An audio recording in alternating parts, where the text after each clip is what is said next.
Kembali di Kompas Siang, Saudara. Di tahun 2023, prestasi tim sepak bola Indonesia makin moncer setelah juara SEA Games di Kamboja. Indonesia lolos putaran final Piala Asia di semua level usia setelah level U23-nya lolos putaran final Piala Asia 2024.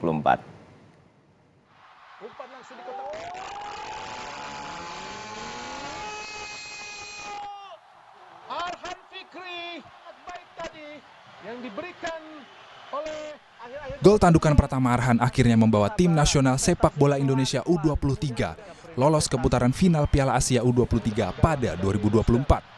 Garuda Muda U23 melengkapi Garuda Muda U20 dan tim senior lolos ke Piala Asia 2023.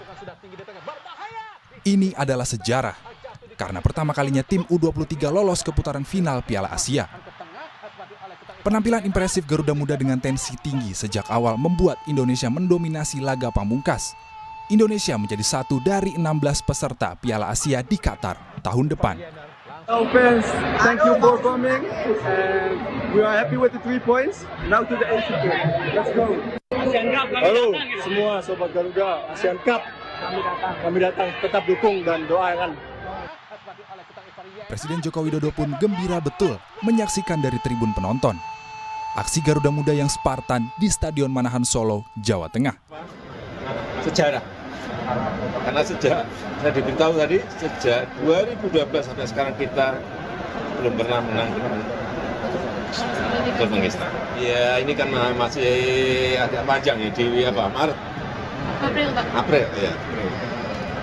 Sehingga persiapannya lebih panjang, menurut saya kita akan ke sana dengan kondisi yang jauh lebih siap.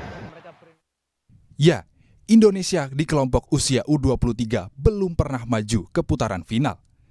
Di 2012, Indonesia ada di peringkat ketiga grup kualifikasi. Lalu di 2015 peringkat 2 grup kualifikasi.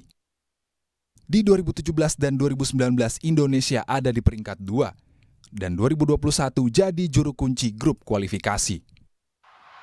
Dan di 2023 Indonesia akhirnya menjadi juara grup kualifikasi setelah menghantam Taiwan dan Turkmenistan.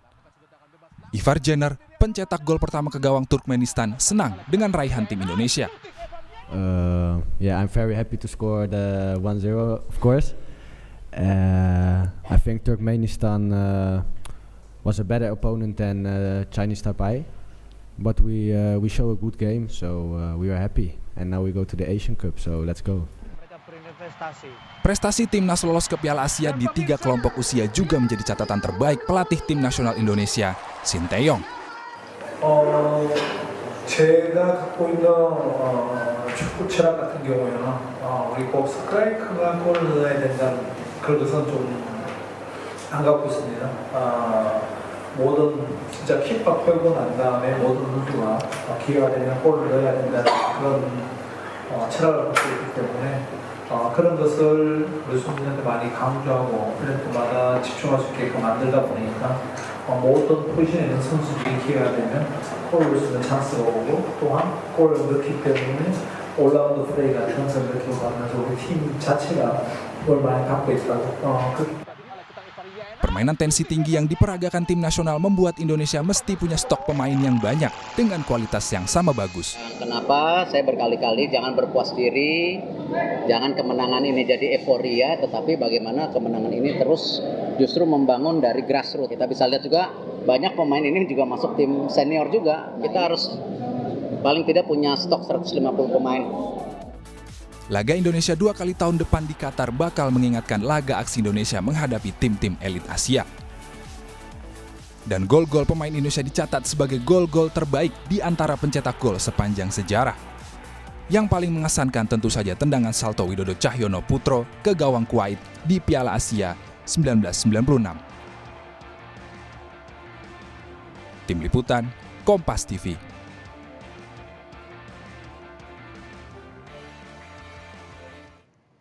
Lalu bagaimana peluang timnas U23 di Piala Asia 2024 di Qatar mendatang dan siapkah kita menuju putaran final dan siapa saja menjadi penantang timnas U23 yang menjadi tantangan Indonesia untuk melaju ke putaran final? Sudah bersama kami pengamat sepak bola Indonesia Muhammad Kusnaini. Selamat siang Bungkus, salam sehat. Selamat siang, alhamdulillah baik. Ya Bungkus, melihat pertandingan antara Indonesia melawan Turkmenistan dan kita juga berhasil mencetak sejarah bahwa kita lolos di putaran final Piala Asia 2023, terutama timnas U23 Garuda Muda. Lalu catatan apa saja dari Anda terkait dengan evaluasi pertandingan tersebut? Iya, nomor satu itu yang paling terlihat adalah pemain-pemain kita ini sekarang menghadapi lawan apapun itu mental bertandingnya, kepercayaan dirinya itu sangat baik ya. Dan ini saya pikir faktor yang terbentuk sesudah tim ini melalui proses yang panjang. Jangan lupa bahwa tim U23 yang kemarin lolos itu adalah tim yang pada mulanya disiapkan untuk Piala Dunia U20. Hampir sebagian besar materi pemain kuncinya adalah pemain yang dulu disiapkan untuk Piala Dunia U20. Dari mulai Rizky Ridho, Hernando, kemudian Pratama Arhan, Ivar Jenner, Rafael Struik, begitu juga Elkan Bagot. Itu kan semua alumnus Piala Dunia U20 yang tidak jadi kita ikut. Jadi memang tim ini sudah disiapkan sekitar 2 tahun lebih oleh Sintayong. Tujuannya waktu itu untuk Piala Dunia U20. Karena itu kerjasama timnya jelas terlihat sudah terbentuk, ditambah banyaknya uji coba yang kita jalani menuju Piala Dunia U20, menghadapi begitu banyak lawan, termasuk tim-tim dari Eropa, itu membentuk kepercayaan diri dan karakter para pemain. Itu yang saya lihat ketika menghadapi Turkmenistan terlihat jelas. Pemain kita ini nggak ada keraguan, nggak ada rasa minder menghadapi Turkmenistan, menghadapi China Taipei. Itu kepercayaan diri dan mental bertandingnya sangat positif. Dan ini tentu menjadi modal, terutama juga melawan timnas kita sempat melawan juga Argentina, dan ini juga menjadi pelajaran penting, pengalaman untuk melakukan tryout. Menurut Anda uji coba mana saja yang sebelum kita menuju Piala Asia 2024, kalau tidak salah Mei 2024 mendatang? Iya, jadi beda antara persiapan uji coba biasa dengan uji coba menuju ke event ya. Yang akan kita hadapi nanti kan pertengahan April 2024 itu kan eventnya. Dan eventnya nanti kan kita akan tahu hasil drawing kita bertemu dengan siapa.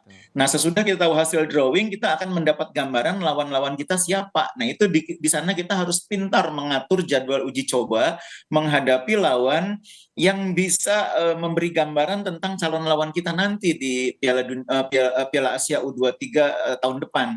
Jadi beda uji coba yang sekarang ini atau yang sebelumnya dengan uji coba menjelang event. Kalau uji coba menjelang event kita harus sesuaikan dengan karakter lawan yang akan kita hadapi. Cuma yang jelas kita harus membuat tim U23 ini tetap kompetitif dengan banyak mengikuti pertandingan uji coba melawan tim yang levelnya di atas kita. Sudah pasti yang main di Piala Asia nanti semua di atas kita. Karena kita ada di pot 4, artinya pot paling bawah gitu ya. Di atas kita ada pot 3, pot 2, pot 1, di mana pot 1 diisi oleh Qatar, Saudi Arabia, Uzbek, kemudian Jepang. Itu semua tim-tim yang kuat.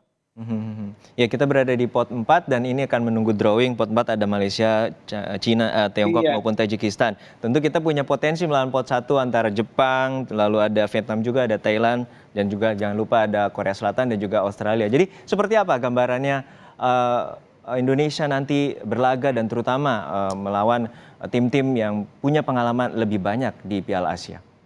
Nah, jadi drawing itu kan kita tidak pernah tahu kita akan dapat lawan yang mana gitu ya. Kalau kita boleh berandai-andai memilih ya kalau bisa sih pot 1-nya kita dapat Qatar gitu ya. Qatar yang mudah-mudahan tidak sekuat Jepang maupun Uzbekistan. Pot 2-nya kita katakan dapat Vietnam yang kita sudah tahu kemampuannya. Pot 3-nya Uni Emirat Arab atau Kuwait aja gitu ya. Tapi kan kita nggak bisa milih kalau drawing. Bisa jadi kita pot 1 nanti dapatnya Jepang. Nah, ini Jepang ini tim yang lumayan kuat ya. Untungnya Jepang.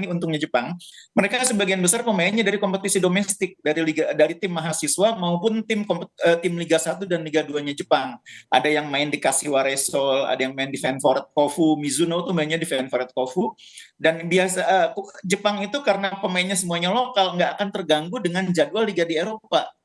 Nah, beda dengan Korea. Korea itu ada beberapa pemain yang main di Stuttgart, misalnya kayak Cheng Woyong itu main di Stuttgart. Kemudian Lee Kang-in itu main di PSG. Nah, bulan April mereka belum tentu bisa ikut Piala Asia U23 karena kompetisi di Prancis kan belum selesai.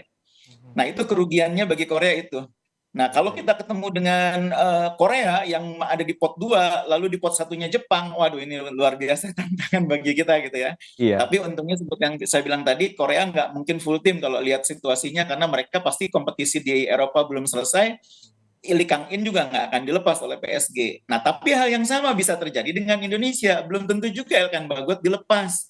Belum tentu juga Rafael Struijk dilepas. Belum tentu juga Ivar Jenner dilepas. Karena kompetisi masih jalan akhir pertengahan April sampai awal Mei itu. Betul, betul. Iya, artinya Piala Asia ini berjalan di saat liga-liga Eropa masih tengah berjalan. Dan ini juga menjadi catatan. Bagaimana penilaian Anda terkait dengan skema taktik 3-5-2 dan pemain andalan yang juga dipasangkan oleh Sintayong, ada juga Rafael Struijk, lalu ada Pratama Arhan dan juga Rio Fahmi di bagian sektor kiri, dan dua palang pintu Indonesia yaitu Elkan Bagot dan juga Komang Teguh serta juga Rizky Ridho. Seperti apa gambarannya? Jadi Sintayong itu sudah 3 tahunan kan menangani tim Indonesia ya dari berbagai kelompok umur. Dia sudah tahu bahwa Indonesia ini kalau di belakang pakai 2 back tengah, itu kalau pakai backnya back yang tidak sekelas Jordi Amat, itu bermasalah. Makanya kalau dia pakai Jordi Amat, dia tenang. Karena Jordi Amat ini pengalamannya panjang, pemahaman taktikalnya luar biasa. Dia tinggal milih tandemnya. Apakah tandemnya itu Fahrudin, apakah Elkan Bagot, atau siapapun dia lebih tenang. Kemarin kan waktu main juga tetap dia pakainya 3 back ya, walaupun sebetulnya sudah ada Sandy Walsh. Tapi kalau di usia muda, Sintayong tuh nggak terlalu yakin dengan formasi 4 belakang, makanya selalu pakai 3 back tengah. Dan itu dia dilakukan sejak dia pegang timnas untuk Piala Dunia U20, selalu pakai back tengah karena dia lihat kalau main pakai 2 back pertahanan kita sering kedodoran. Jadi dia sudah sangat paham dengan situasi itu, makanya selalu pakai main 3 back tengah, dan pilihan utamanya sejauh ini adalah Rizky Ridho yang bisa dibilang pemain paling senior sekaligus kapten kesebelasan, ada Elkan Bagot, di satu sisinya lain bergantian, ada Ferrari, ada Komang Teguh, bisa banyak pemain mengisi posisi itu, bahkan Alfeandra Dewangga juga bisa. Nah, yang menarik di tengah sekarang ini opsinya menjadi sangat banyak bagi Sintayong karena ada Ivar Jenner, ada Arhan Marcelino, ada Marcelino, bahkan ada Beckham Putra kalau lagi fit ya, kalau lagi nggak cedera. Banyak opsinya. Di wing juga dia punya banyak pemain yang bagus. Di sana ada Witan, di sana ada Jan Kolis Royer, di sana ada juga Frankie Misa. Belum lagi pemain-pemain yang mungkin akan muncul di liga, karena kompetisi Liga 1 kan memberi ruang bagi pemain yang usianya di bawah 23 untuk main minimal 45 menit. Nah, banyak sekali opsinya. Tinggal memang mencari pemain yang betul-betul predator di lini depan. Karena sejauh ini sepertinya Sintayong baru punya opsi Sananta gitu ya. Rafael Struijk lebih banyak dimainkan sebagai pemain sayap. Nah, kalau kita punya pemain sekelas Sananta lebih dari 3 orang, mungkin kita tidak akan kesulitan seandainya Rafael Struijk tidak dilepas oleh klubnya untuk Piala Asia. Tapi kalau misalnya Struijk nggak bisa bergabung dan kita cuma punya Sananta, opsinya jadi sangat tipis. Karena itu saya pikir Liga 1 harus mendorong klub-klub untuk lebih berani memainkan pemain-pemain muda main di Liga 1 agar untuk Piala Asia nanti Sintayong punya banyak opsi seandainya pemain-pemain yang main di Eropa nggak dilepas. Baik, kita harapkan juga nanti ada solusi supaya pemain Indonesia bisa sama rata di dalam setiap lininya. Dan tentu kita apresiasi terhadap Sintayong karena 3 level, dari level U20, U23, Timnas Senior pun lolos di Piala Asia dan juga ada event Piala AFF. Bagaimana pandangan Anda terkait dengan tim senior yang juga akan memasuki di level putaran final Piala Asia, dan apa saja kendala dan menurut penilaian Anda sejauh mana evaluasinya? Iya, jadi yang pertama saya ingin kita memahami sama-sama bahwa seorang pelatih itu tidak boleh diukur hanya dari gelar gitu ya. Bagaimana dia membuat tim itu berprogres, itu juga harus menjadi catatan sekaligus penilaian buat pelatih. Nah, Sintayong ini kan ketika dia datang, peringkat kita 173. Sekarang peringkat FIFA Indonesia 147. Perkembangannya kan sangat baik, artinya dia berhasil membangun tim sepak bola Indonesia, terutama tim seniornya. Ditambah dengan lolosnya Piala Asia tim senior 23 dan U20, itu menunjukkan bahwa kerja dia selama 3 tahun ini ada hasilnya gitu. Nah, khusus untuk tim senior menghadapi Piala Asia, saya berharap levelnya Piala Asia nanti akan berbeda dengan AFF ya. Levelnya akan jauh lebih berat. Kita akan berhadapan dengan tim sekelas Jepang. Bayangkan kita satu grup dengan Jepang yang baru bisa mengalahkan Jerman. Bisa ngalahin Jerman, bayangin. Dan kita kalau materi pemainnya tidak dilakukan peningkatan, memang akan menjadi PR besar bagi pelatih sekaliber Sintayong atau siapapun untuk menghadapi tim sekelas Jepang ya. Karena itu saya pikir kita harus memberi ruang kepada Sintayong untuk memberikan evaluasi yang menyeluruh, yang komprehensif, apakah materi yang sekarang kita punya ini cukup mampu bersaing di Asia. Nah, terus yang kedua, ketika kita nanti tampil di Piala Asia, mudah-mudahan kita tidak bersikap tidak bersikap naif, misalnya lolos ke Piala Asia terus nggak bisa ngalahin Jepang, dianggap nggak bisa berbuat apa-apa. Nggak gampang ngalahin Jepang itu, mereka sudah mampu mengalahkan Jerman. Jadi kalaupun nanti di Piala Asia kita tidak bisa mengalahkan Jepang, tapi mampu mengalahkan Vietnam misalnya gitu ya, itu artinya menurut saya sudah cukup baik. Nah, cuma kalau kita mau bersaing di Piala Asia, memang sebaiknya level permainannya dinaikkan dengan menambah pemain-pemain yang lebih berkualitas. Serahkan kepada pelatih kebutuhannya seperti apa. Kemarin kita sempat ada wacana kan kedatangan Jai Ijes, pemain belakang. Media kan sempat ribut, kenapa pemain belakang lagi? Mungkin orang lupa bahwa level kita main akan di Piala Asia nanti. Materi yang ada untuk main di Piala Asia saat ini, menurut saya memang harus lebih ditingkatkan lagi. Makanya kedatangan pemain seperti Jai Ijes itu menurut saya bukan hal yang berlebihan. Kita memang masih butuh peningkatan di lini pertahanan. Tidak hanya depan, tidak hanya tengah, pertahanan pun kita masih butuh pemain yang levelnya lebih tinggi kalau nanti main di Piala Asia. Baik, kita harapkan support maksimal dan juga optimalisasi dari independensi pelatih Sintayong untuk bisa menuju dan unjuk gigi, terutama di Piala Asia, baik dari level U20, U23, dan timnas senior. Terima kasih banyak Bung Kusnaini, pengamat sepak bola Indonesia, telah bersama kami di Kompas Siang. Salam sehat selalu, Bung Kus. Salam sehat.